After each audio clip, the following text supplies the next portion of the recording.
देखिए, 1 महीना पहले जिस वक्त ये अनटाइमली,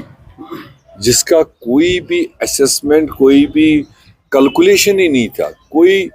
जवाजियत भी नहीं दिख रही थी, जहां एक तरफ ईरान और अमेरिका के दरमियान अपना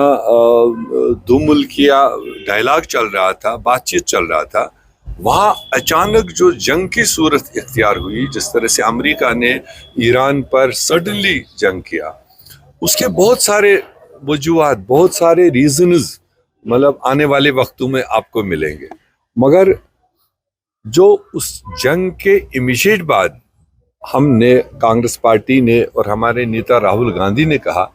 कि इसके इम्प्लीकेशंस हमारे लोगों को भुगतने पड़ेंगे,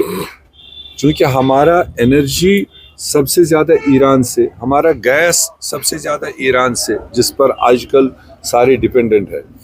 तो उन्होंने उस वक्त अलर्ट किया था कि प्राइम मिनिस्टर कंट्री को इसको खामोशी से नहीं निपटाना चाहिए, अपनी चुप्पी से नहीं निपटाना चाहिए, बल्कि देश बहुत बड़ा हमारा मुल्क है, इसमें लोगों को जो इश्यूज आएंगे उसके लिए ऑल्टरनेटिव्स ढूंढने की ज़रूरत है, खामोशी से हल नहीं होगा। तब तो उन्होंने आइवाश करके, हुकूमत ने आइवाश दिया, मिनिस्टरों ने आइवाश किया, मगर अब जब हीट महसूस हो रही है और अब जो वो खुद महसूस कर रहे हैं कि हाँ, राहुल गांधी ने सही कहा था, और उस डायरेक्शन में जो ऑल पार्टी मीटिंग बुलाई है, तो इसमें हम कया सारा ही लगा सकते हैं, बाकी तो ऑल पार्टी के बाद फैसला क्या आएगा। मुझे लगता है ये एक दूसरे किस्म का लॉकडाउन लगाने वाले, जो ट्रैफिक आमद पर रेस्ट्रिक्शन रहेगी, आपके गैस के यूटिलाइजेशन पर रेस्ट्रिक्शन रहेगी, आपके पेट्रोल पर रैशनिंग होगी। आप देखो, indirectly being public representative 90 MLAs हैं, 90 MLAs के कल सुबह से ही एस्कॉर्ट गाड़ियां उठाई गई, कोई मोमेंट अलाउ नहीं कर रहे हैं। जब हमारे साथ ही हो रहा है तो आम इंसान के लिए तो ये इंडिकेशन अपने आप है। तो इसलिए मुझे लगता है कि संजीदा हिंदुस्तान को भुगतना पड़ेगा, और हमारे अवाम को, हमारे शहरियों को भी इसको हल्के में नहीं लेना चाहिए, बल्कि संजीदगी से। पैनिक मतलब ये नहीं होना चाहिए किसी के घर में 8 सिलेंडर है तो वो 8 ही 8 इकट्ठे भर ले।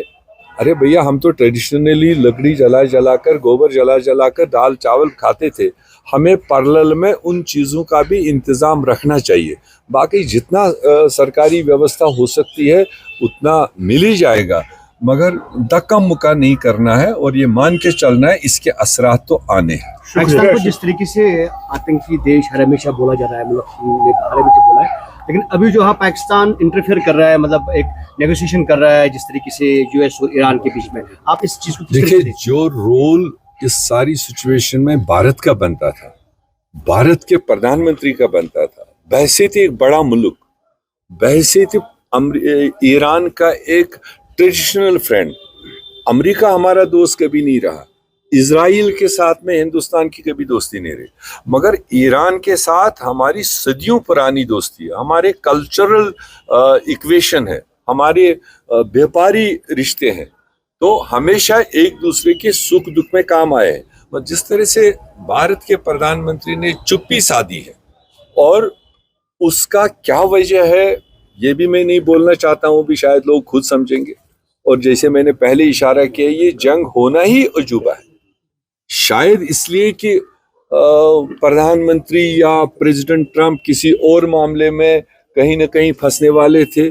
लोगों का अटेंशन डाइवर्ट करने के लिए, मौसूम जानों का कत्ल गारत करने का, और फिलहाल देश को उधर डाल दिया, फिलहाल आवाम को उधर डाल दिया। तो मगर जो चीज़ें फटनी होती है वो फटती हैं, उसको कितनी बार भी आप बंद करोगे वो सामने आनी है। शुक्रिया सर। पंचायतों को मजबूत करने के लिए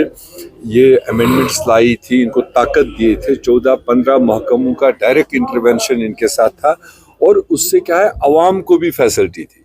पंच लेवल पर अपने लोगों की बात सुनता था, सरपंच एक हल्के लेवल की बात सुनता था, BDC एक ब्लॉक लेवल की बात सुनता था, DDC के अपने इख्तियारात थे, वो भी किसी हद तक अवाम को मदद करता था। और मुझे लगा कि अभी तक सरकार को उसकी ओर रुझान ही नहीं था, बट अब 2-3 बार इस पंचायती चुनाव को अंजाम देने के लिए जो हाई लेवल की 5 मेंबर कमेटी है, उसमें 2 बार तो लीडर ऑफ अपोजिशन ही जो उसका मेंबर है वो नहीं रहा है, वो आसाम के कैंपेनिंग में बिजी था, जिसकी वजह से वो मीटिंग नहीं हुई। अब मुझे लगता है इस हफ्ते में उन्होंने फिर एक बार मीटिंग रखी है और मेरा ज़ाती भी जोर होगा पूरे जम्मू कश्मीर के लोगों के बिहाफ से, पंचों का, सरपंचों का, बीडीसी और डीडीसी, ये तीनों लेयर का चुनाव होना चाहिए। जिसको लोग पसंद करें उसको बनाए ताकि 5 साल के लिए उनको लोकल लेवल पर वो खिदमत कर सकें।